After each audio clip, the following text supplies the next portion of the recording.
There's a theory that someone that's lived in a cage and had terrible things done to them for their whole life is wasted and ruined and crazy and not retirable. And these guys are showing that they can have a life.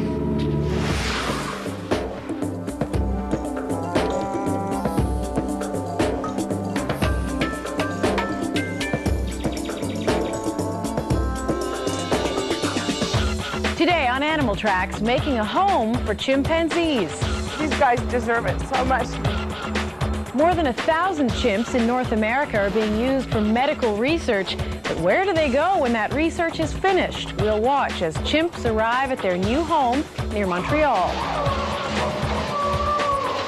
So I'll be opening the stomach.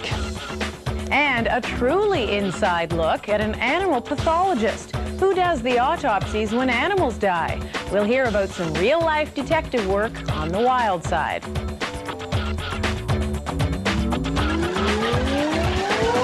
Hello, I'm Jill Deacon. Welcome to Animal Tracks, the show where we tell you about animals that are making news right around the world.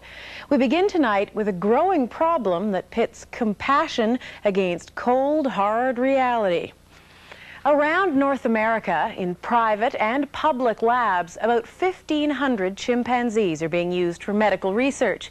There's, of course, a fierce debate about the need for that, about whether chimps are good models for some diseases, and about the moral implications of using our closest animal relative in experiments. But this story is about what happens after the tests are over.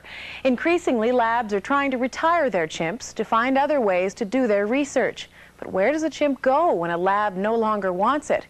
Recently, we were at the very first chimpanzee retirement center ever to operate in Canada. We were there, in fact, on the very day that some of the most difficult chimps to retire arrived. I think he was born in the lab. He was 2 days old when they first drew blood from him. Annie was born in 1960. Then in her teens, she was put into research. Rachel was 4 years old when she was walked into the lab and just left there. And she's had 11 very difficult years. Late October on the south shore of Montreal. It's mostly quiet, rural farmland here. But on this farm, inside this nondescript building, is something truly out of the ordinary. Ready for your popsicle? That one? Boy, so big boy. For the last several weeks, Gloria Grow has been getting to know 7 chimpanzees. The youngest is 8. The oldest is in her 30s. All of them were once used for medical research at a New York university. When I turned 40, I decided I wanted to do something really different, and I wanted to go meet chimps. And it ended up, a friend of mine sent me an Earthwatch magazine, and in it was caring for chimpanzees, and it was in Ellensburg, Washington. Spent 2 weeks there and found out that it's possible to build a sanctuary for a chimpanzee. What different kinds of animals do you have here? Oh, we have... Gloria's compassion for animals didn't come out of the blue. She and her husband are also committed to caring for abused farm animals and cast-offs from zoos. Proof of that is all over their farm. But chimpanzees? That was something very different. A reminder of why she's doing it isn't far away. So these are where they originated, eh? These are old cages? Mm-hmm. The oldest, the first type they used were these ones. Not so much visibility. This was their life for however many years, 40 to 50 probably. These cages are the minimum required by the U.S. government. They're 5 feet by 5 feet by 7 feet. As well as being the cages they lived in, these were also the way the chimps were delivered to Gloria. She's used the doors to help build her sanctuary, as well as other bits and pieces for walkways and such. But to make her sanctuary a home, she needed some expert help. Mary Lee Jensvold works at the Chimpanzee and Human Communication Institute in Ellensburg, Washington, where Gloria got the idea for her sanctuary. Mary Lee has spent the last 2 weeks with Gloria, helping her understand chimp behavior and giving her tips about the best way to keep the chimps healthy and happy. What do you think of this place overall? I mean, how? My reaction is just, I think this place is fantastic. The job that Gloria's done is great. She's done a fantastic job. I'm really impressed. I thought she was crazy, but she's done it and everything's working, and the chimps are incredibly happy. Space is an important part of it, of course. The chimps here have tunnels across the top of the facility, as well as smaller areas they can move in and out of.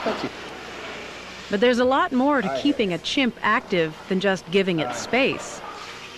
This is the enrichment room, is that what you call it? Yeah, this is like the big playroom, so it's a bigger area for the chimps to move around. Right. What Gloria's done here is she's done a great job in avoiding what can happen in a captive situation, and that is it's an institution, so you can get a deadening routine going on.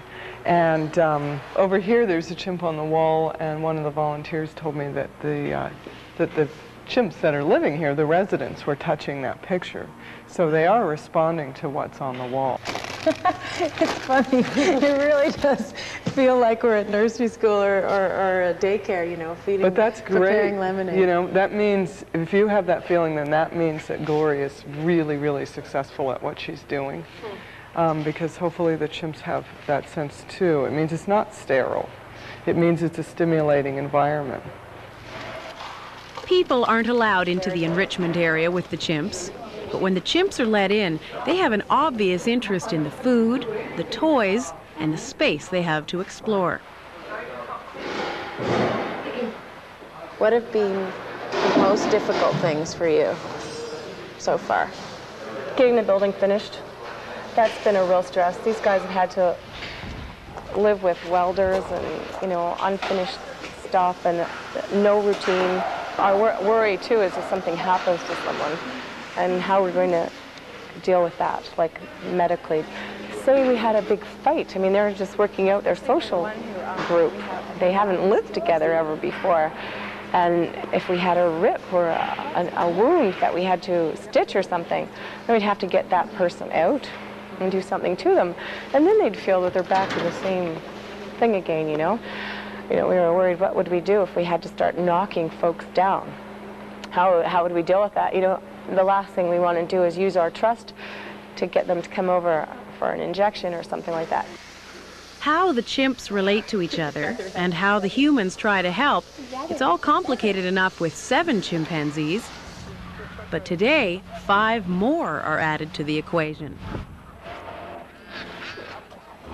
In many ways, this is the Gloria had always been for. Inside this truck are 5 chimpanzees, all of whom have been injected with HIV, the virus that in humans leads to AIDS. These guys deserve it so much. These were the chimps Gloria most wanted to retire. Like the 7 she already has, these also come from LEMSIP, a lab at New York State University that's closing down. You look great. Jim Mahoney is the chief veterinarian of that lab. And today, he's helped bring the chimps to their new home. Yeah. So what do you think of a place like this? I think it's incredible. It's fantastic. It's impossible to describe that such dedication and effort to go in to create something like this. Why did you decide to arrange this, to have the chimps come from your lab to here? Well, if we think we have, I won't say a right to use these animals in research, but if we think we have a need for the betterment of human health, then I think we have to be prepared to pay the price for doing the decent thing for the animals.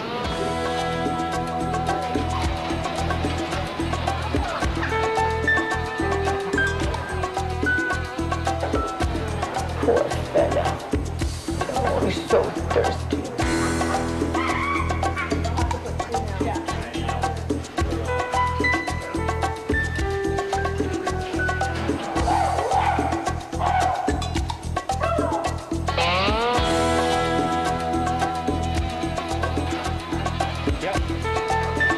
This is going to be an okay place. Are we ready to let her in?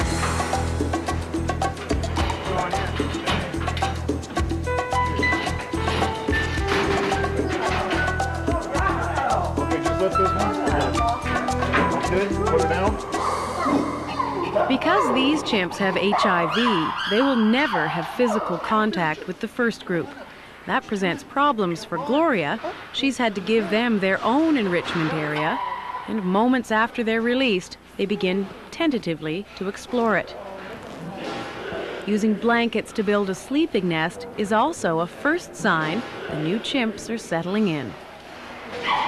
You must be so happy to see this. Well, this is wonderful. That's the moment you wait for, something like that. This isn't quite the end of the story. 3 more chimpanzees with HIV were supposed to be with this new group. Health and other problems have delayed their arrival. But when they come, that will bring the total to 15. This facility can't really take many more, but 15 is a start. There's a theory that someone that's lived in a cage and had terrible things done to them for their whole life is wasted and ruined and crazy and not retirable. And but these guys are showing that they can have a life. The 3 other chimps with HIV did finally arrive at Gloria's facility in early November. So far, all the animals are adjusting well to their new home. If you want to know more about the Fauna Foundation and the chimps there, here's how you can get in touch with them.